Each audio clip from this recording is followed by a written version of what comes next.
Hello, Fiona Whitten from Oakville Crafts here, and welcome to my Virtual Card A Cuppa.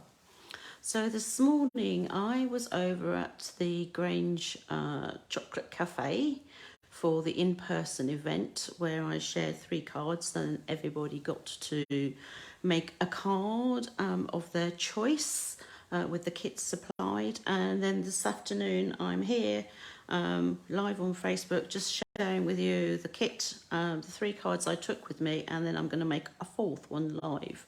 So the kit that everybody got for this second Card A Cuppa of August consists of an envelope, as always. Let me just move those out of the way. A pool party card base, which is a straightforward piece of A4 cut in half. So it's cut in half, and so the rest of it would be there.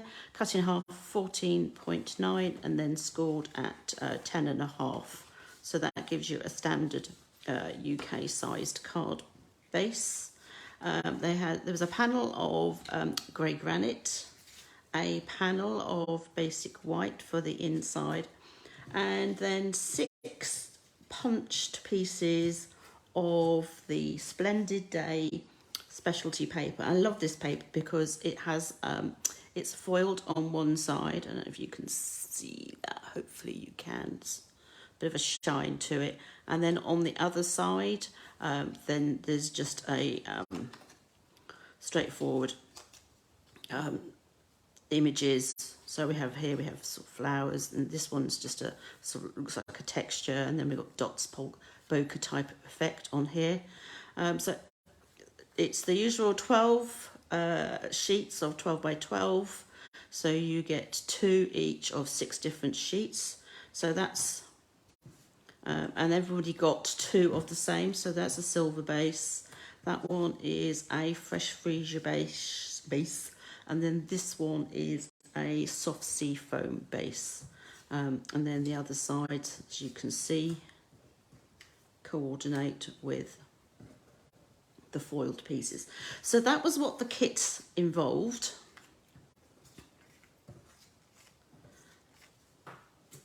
And just so you are aware, this paper is part of the Splendid Day suite. It's not in the annual catalogue. You will find it in the July to December mini catalogue. So yes, everyone assumes that it's just Christmas in here, but there are a couple of things, the Splendid Day suite being one of them, where it's it's really not for Christmas at all, because you can use it for Christmas, but there's lots of lovely images, and as I said, there's the paper to go with it. So this is the paper. So you have, and it coordinates with petal pink, soft sea foam, pool party, fresh freesia, Sahara sand, and copper. And then I also took with me today the Splendid Thoughts stamp set. So that was what everybody got to play with. And I'm kind of hoping that this is live. I can't actually see. Let's see if it is. Don't know. It's not actually letting me see it at the moment. This is really weird. Normally I can, but for some reason I don't know what's going on. Hopefully it says live on here, and it says that there are some people watching as well, so which is even better. So anyway, I'm not waffling on here, and I don't mean to. So that's the suite. So we have the stamp set, which we're going to use, and then the paper, which everybody got some punched shapes. The punch I used is still here. It's the rectangular postage stamp.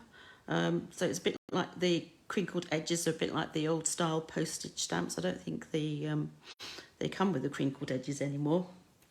But this is a really good and versatile punch, because you can obviously punch whatever you like, and then you can put it all together in different designs and whatever you want to do. So, right, without further ado, I guess I should get on and share with you the cards. I just need to get them in order. So start with the first one, which was not that one either. So it must be this one. So this was the first card that I made with the kit. So it's very simple. I simply used all 6 of my pieces of punched paper, and then some I had foiling on. So that one's foil, that one's that one, and then these 3 are just the other side. And I actually then stamped on one of them. Stamping on this side, the shiny side's not so easy, and I wouldn't recommend it.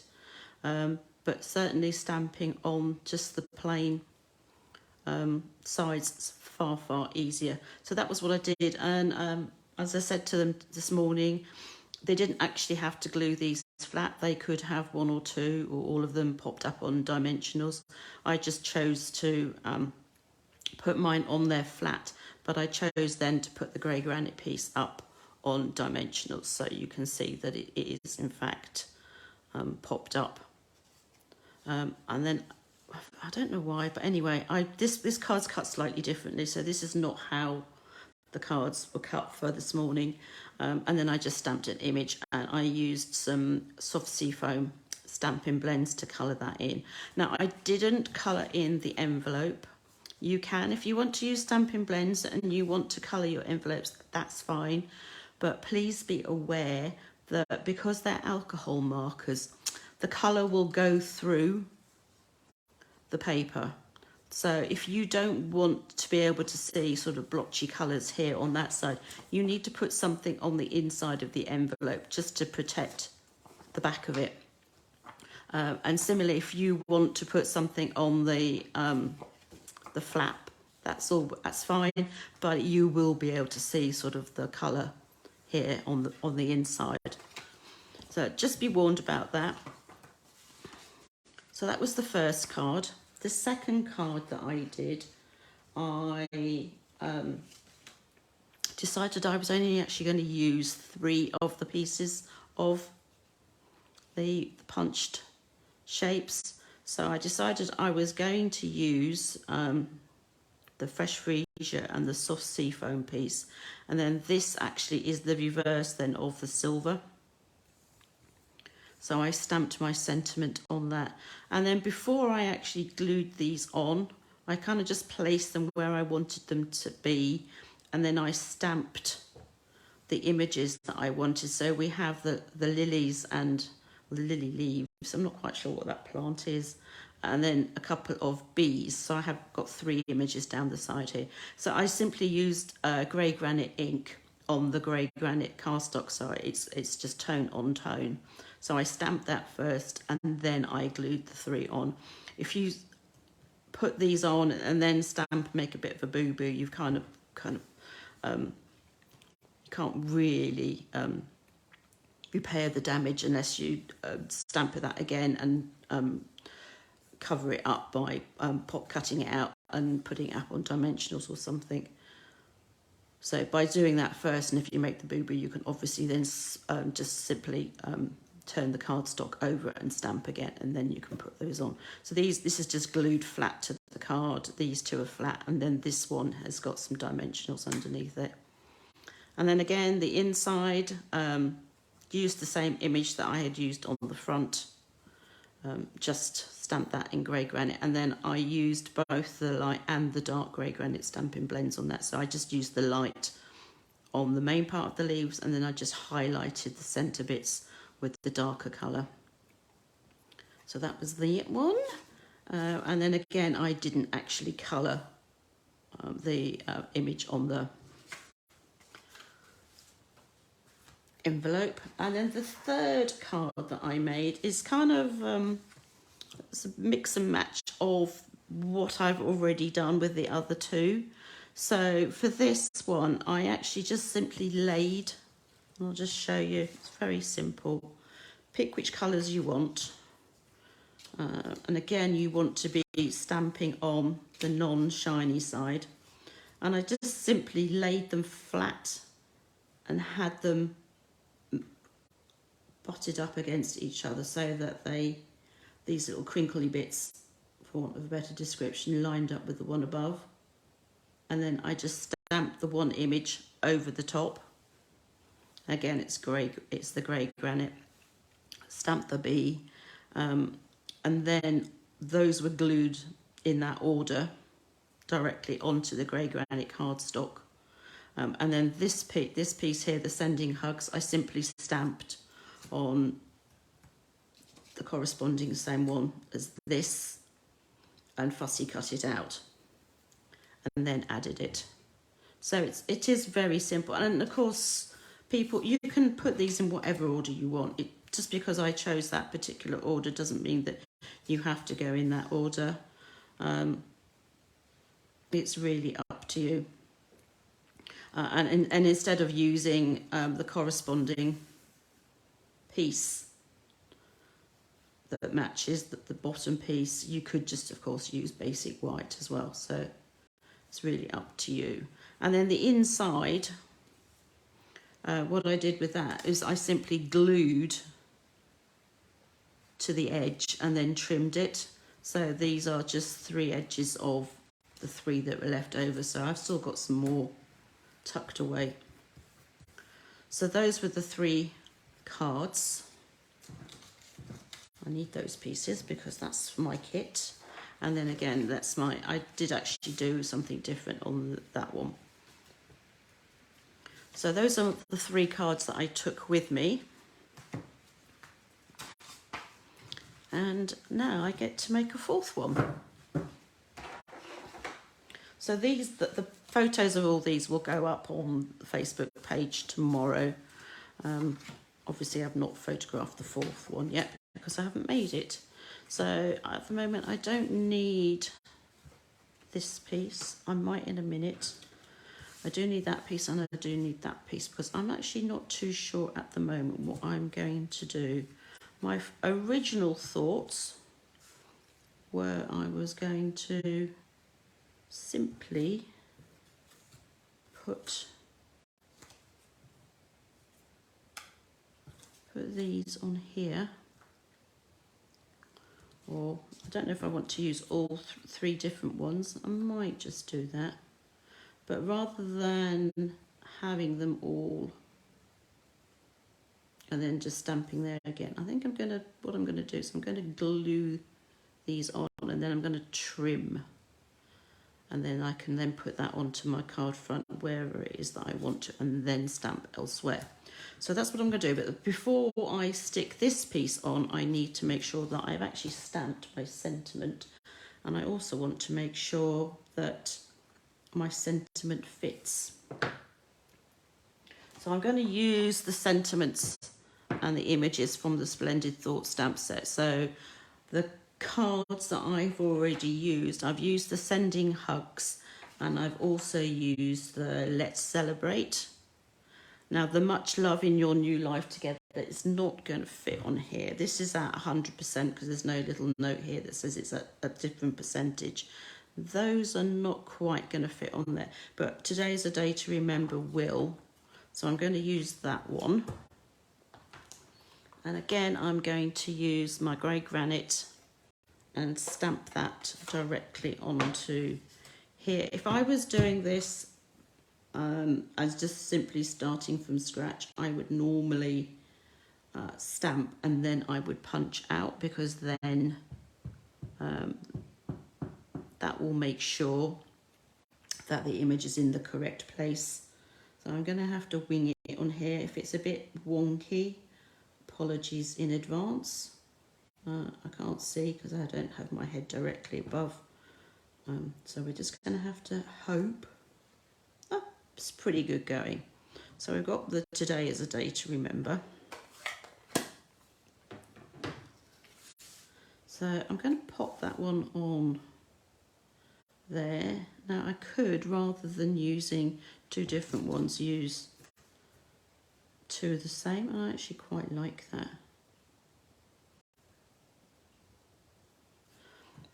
So that's that. So now I've decided that. So what I'm going to do is I'm just going to measure with a ruler to see.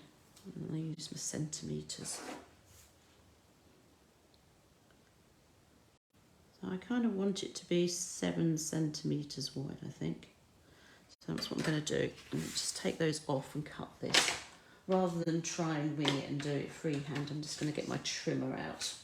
That way I know it is cut at 7 centimetres. So I'm just going to line the top left corner up with a 7 centimetre mark on my trimmer. Make sure that that top is butted completely against the guide at the top. And then I'm going to use the darker blade is the one for cutting. So you want to make sure that you're using that, otherwise the lighter one is for scoring and you don't want to be doing that this time. Normally I'm saying the other way around. I'm normally saying move the dark one out of the way because you don't want to cut when you're scoring. That could be a bit of a disaster. And now that I'm looking at it, bring this back in for a minute. Maybe I don't want the pink, maybe I want the silver.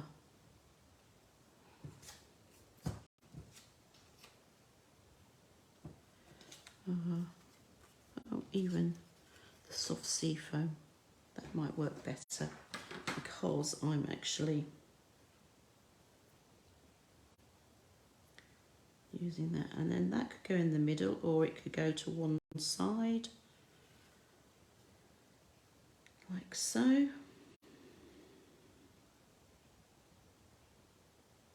Now what I think I am going to do is I'm going to stamp along these two edges.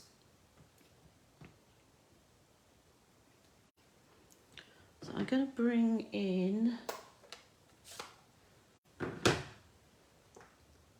think I'm going to use that one because that will give something more than, try using, oh, I could use that one actually, thinking about it.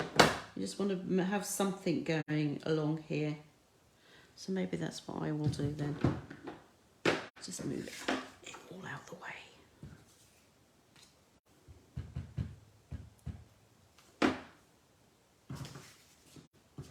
So I just want it along the edge that's going to go on the right and on the left. I don't want the stem though, so I'm just going to do it like this so that I've only got the leaves. And a lot of this will get hidden anyway. So that's that. And then repeat along the other side.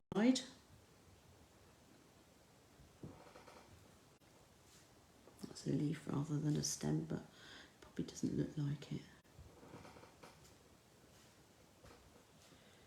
And last but not least, put that on there. Right. So that when, I move that out the way, when you put this on here, we've then got something of interest down the sides as well.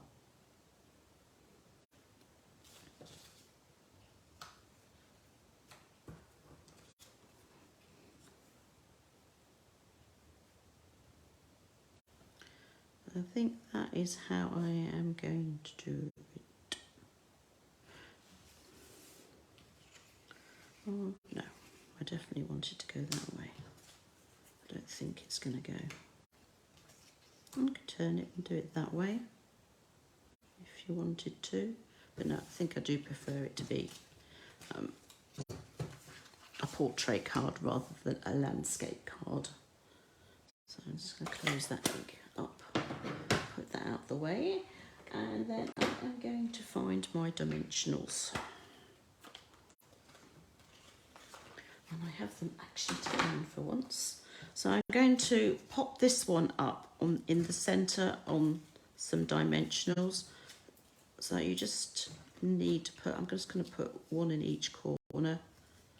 There's not anything of any weight that's going to go on top of this, so it doesn't depend on having to have a fifth one in the middle.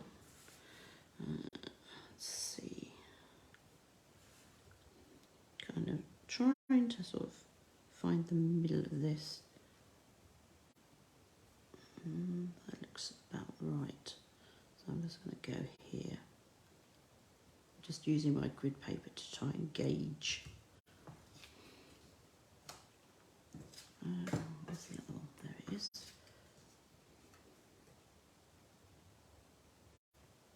And I'm going to glue those rather than put them on with dimensionals as well.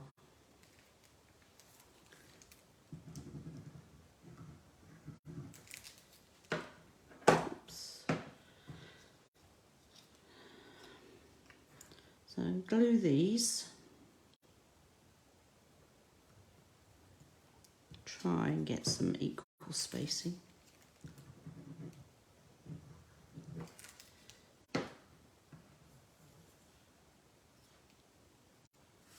Like so.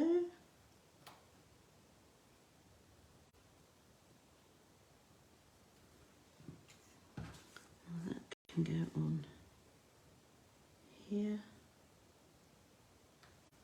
Like that. And I'm going to put this whole thing on with some dimensionals. You have to remember dimensionals means that you're probably going to move up the card from a standard first class to a large letter first class or second class because of the height that you're putting on the card. So if you prefer to send things in the post and the height is an issue, then simply glue the pieces on rather than by putting the dimensionals on. So the dimensionals are nice because it gives it more depth. But if postage is an issue, as I said, then just simply just glue them on rather. So oops, that's not the one. Where's my blank envelope? Here it is. So I've got my blank envelope. And I'm going to stamp the leaves on the front here. So I'll bring back that. And I'm going to stamp them on the inside of the card. On the white, on that. So I'm just going to simply stamp, oops, on there, like that.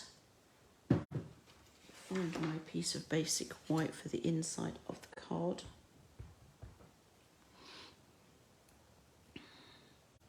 Again, stamp. When it comes to stamping the inside, I always like to have my images going off the edge. But this is something that's a personal choice. So if you would rather have it in the middle or wherever, then that's entirely up to you. So I'm, instead of using the grey granite, which is here, I'm not going to use the fresh freesia here. I am actually going to go for the soft seafoam. So this is the lighter of the two. So this is the light soft seafoam Stampin' blend.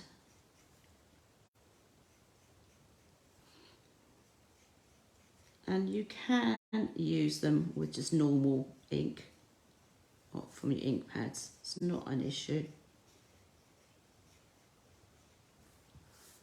They are alcohol markers, whereas the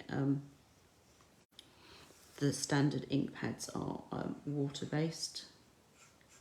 So you're not actually mixing the same medium. You've got alcohol and you've got water, so that will work. Now I'm going to just use the darker colour just to highlight the underneath of the leaves.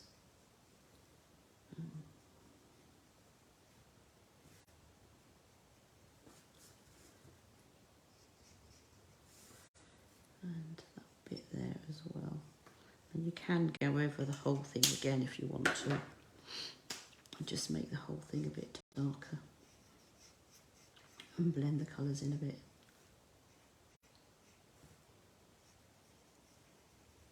Or you can just do straightforward colouring with them. I think they're great just for straightforward colouring personally. But hey, that's my preference. I think I need to go one of these courses on how to colour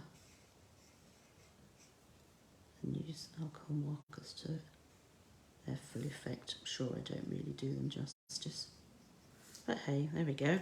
So that's my stamped and coloured image. Now you'll see from this why I was saying about not stamping and then just straightforward colouring straight off with the alcohol markers.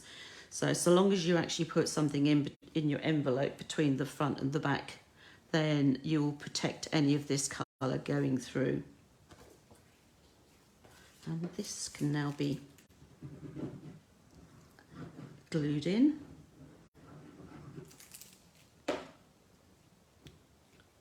Like so. And I think that's that.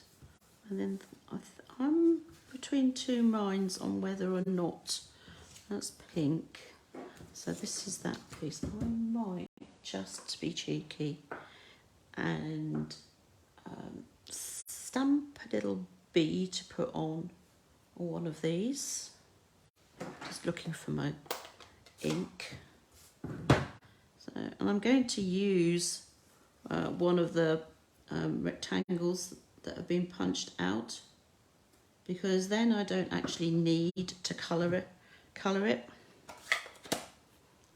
don't know if one will be enough, but we'll just go with one for the time being, and then I'm just going to quickly try and cut it out without making too much of a song and dance of it. And when it comes to cutting out, let your scissors do all the work for you, just by moving the paper rather than having to move the scissors. She says. There we go.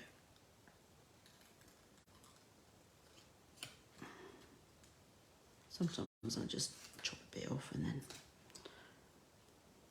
I'm not trying to fight it.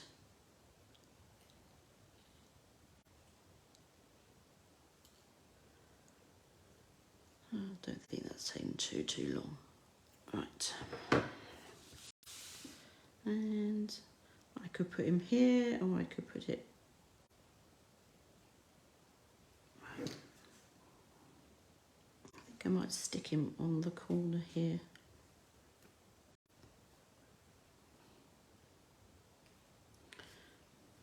And obviously you can put him whichever way you want. It just depends whether you want it to look as if he's dive bombing something or just flying off. I think I'm going to put him that way so that he looks like he's just flying away. He's not bothering anyone.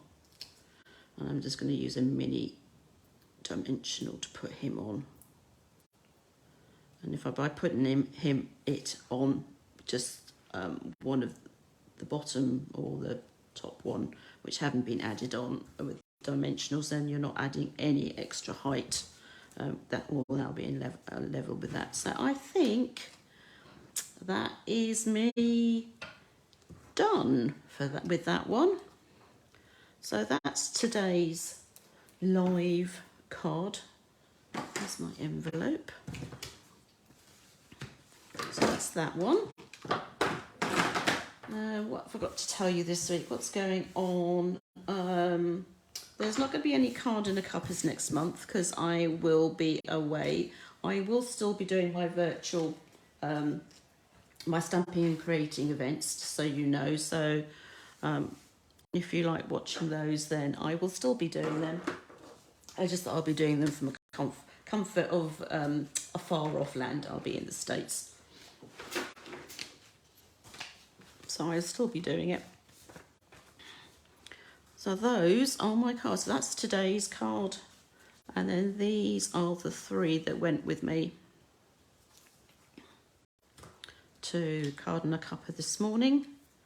As I said, I'll post photos. Other things to tell you, the current celebration ends at the end of the month. So there's only, is it a couple of weeks? No, we're on the 17th. So it's not even a couple of weeks anymore left to make the most of that. So you do still have the choice of the items from the celebration brochure, which, for those of you who don't know, looks like this. And then for every £45 spent, you can choose an item and there are a few £90 items in there. And then beginning of the month, Stampin' Up actually introduced some more items which are actually from the annual catalogue, so you can choose from there as well, and there's a separate leaflet on that. It's on my oakvillecrafts.com, and if you look under celebration, which is a tab at the very top of it, you will then be able to see everything that is available. It's all on there. And that is it. So I will be back next week with Stampin' and Creating. I mentioned in my weekend newsletter that if there were enough people that I would have a repeat class for my Christmas stamper stack. There has been enough interest, so you will also now find on my blog the links to that. So the original was on the 15th, that's fully booked. So I'm now running a repeat on the 22nd of October.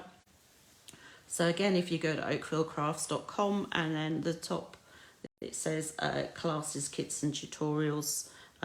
If you just sort of hover on that, then there's a pop down menu, and if you just then click classes and online classes, and you can book for that as well. Place is limited, just so you know. So it really is a case of first come, first served. If you can't make it and you want the kit, that's fine. You can just still book that way. Just tell me you're not going to be attending, and I will just simply send you the kit with all the instructions.